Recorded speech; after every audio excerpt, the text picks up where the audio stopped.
नमस्कार जय जगन्नाथ आपण मैंने भल थे। आज मो बापांकर बासी तो बापा जने अलेख धर्मर गोटे भक्त थे मेला कर बासी आज बासी माने वर्ष को थे जो दिन मृत्यु होता से दिन आम अलेख मेला करूँ से दिन बाबा मैंने चारिमूर्ति बाबा आसने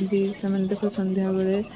शरण कर मेला आरंभ हम भक्त मैंने भी बहुत आसने भजन कीर्तन कर मो बापा थे बहुत खुशी होते खुशी करती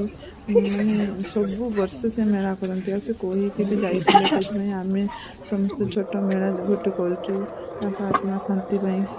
ये मो बापा देखते फोटो रखाई भाविली संध्या बेले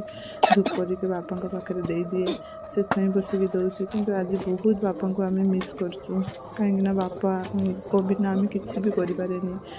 सी आम घर गोटे मानने बहुत बड़ मानने आम जो जहाँ भी कम करे पचारिक आम करूँ आम कि तो कर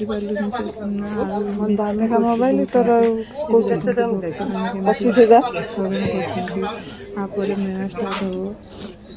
शरण कर बाबा मान जुआर है समस्त जुआर हो आशीर्वाद नबू ये जला प्रस्तुत आरंभ हो धुनीटा जल से